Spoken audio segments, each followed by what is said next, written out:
attempt at community engagement misses the mark. Do not, I repeat, do not call the police. Parents speaking out after a video is shown in a Denver high school, I think that it's not appropriate. sparking new conversations about when to call police. If you're going to show something like that, let the parents know. A burden lifted for tens of millions of Americans. I am grateful for $10,000 because it's $10,000 I didn't have. Tonight, we take an in-depth look at the plan to cancel some student loan debt, stirring controversy on both sides of the aisle. It does nothing to solve the long-term problem of increasing higher education costs. RTD in the hot seat as the city puts more focus on public safety. That means RTD would need to hire more than 21 officers. Is there a hiring plan in place? Good evening, and thank you for watching Denver 7 News on Local 3. I'm Jessica Porter. And I'm Amy Wattis. Tonight, some parents are questioning why a local high school showed a video to the student body offering tips about ways to respond to racist attacks. In particular, a part of that video encouraging people to not call the police for help. I talked to some parents today to get their perspective on it. If the victim hasn't asked you to call the police, do not, I repeat, do not call the police. This is part of a nearly 4-minute video Denver Public Schools says it showed to the student body at Denver South High School on Tuesday. Because police have been trained to see people of color, gender nonconforming folks, and Muslims as criminals, they often treat victims as perpetrators of violence. A video that's not sitting well with some parents and guardians. I think that it's not appropriate. Angel McGearwa's niece is a sophomore in the high school. She says she feels it puts all police officers, even the good ones, in a bad light. They're the ones that are trained to help that kind of situation out, and students shouldn't feel, or parents shouldn't feel as though that they're not able to come to them as a system when they're in need of help. To give you some context, Denver South High School has more than 1,700 students. Around 47% are white, 32% are Hispanic, and 9% are black.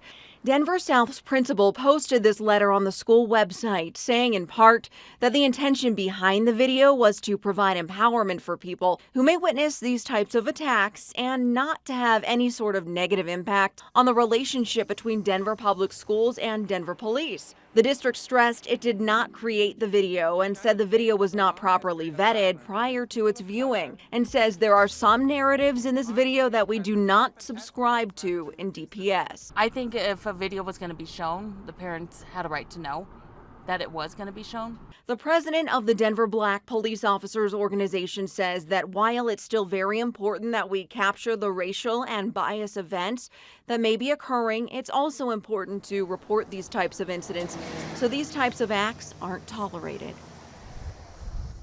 The video was created by the Barnard Center for Research on Women in 2017, which is based out of New York City. Now, we also heard back from the Denver Police Foundation. They stress that sharing a video that asks their students to directly engage in a potentially violent situation with no training or expertise on how to de-escalate and telling them not to call police is disappointing and discouraging. We have the full statements on our website at thedenverchannel.com. 45 million people in the U.S. owe more than $1.6 trillion in federal loans taken out for college. Today, President Joe Biden has laid out a plan to relieve some of that burden. So let's take a closer look. The plan applies to all federal loan borrowers who make less than $125,000 per year. Anyone who qualifies under that will have at least $10,000 forgiven. If you received a Pell Grant, that amount goes up to $20,000. The $125,000 a year income bracket also applies to those Pell Grants. Current students are also eligible for the debt relief. If they are dependents, they will be assessed based on their parents' income. Biden's plan also puts a cap on monthly repayments. Undergraduate loan repayments will now be capped at 5% of a person's income. That's down from 10%. According to the Education Data Initiative, there are about 774,000 student loan borrowers in Colorado. Each owes about $37,000 on average. Colorado ranks number 8 for states with the least amount of student debt. Some Coloradans riddled with student loan debt are celebrating after Biden's announcement to cancel some of it. For Maisha Fields, an Aurora single mother of 4, this means having anywhere between $10,000 to $20,000 wiped out.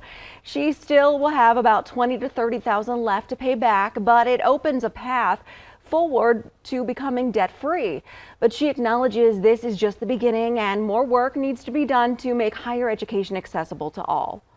Justice looks like an education system where everyone has access and doesn't leave an educational system with $50,000, $100,000, or $300,000 worth of debt and no job to go to.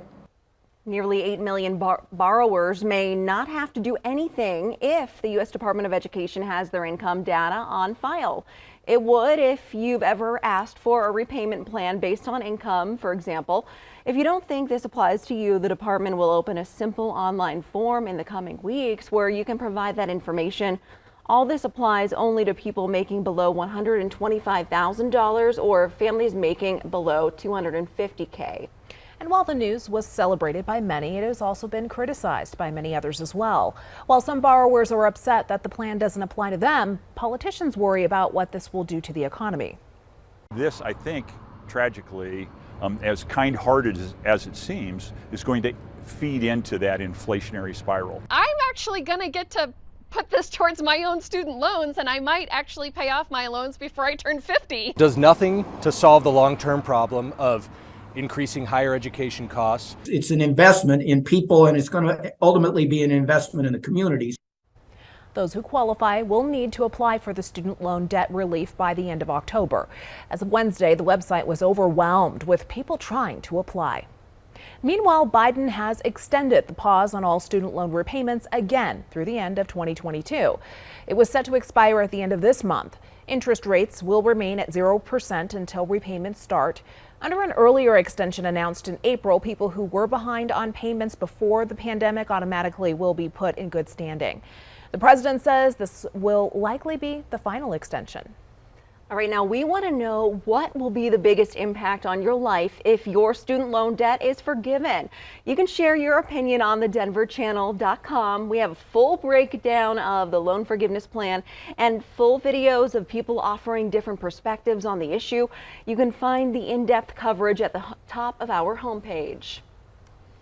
Well, RTD has spent millions of dollars on improvements to public safety at Union Station since November. But one improvement they haven't been able to tackle is hiring its own police force. Now, the small number of officers and limited arresting power of RTD became the focus of a public safety hearing today.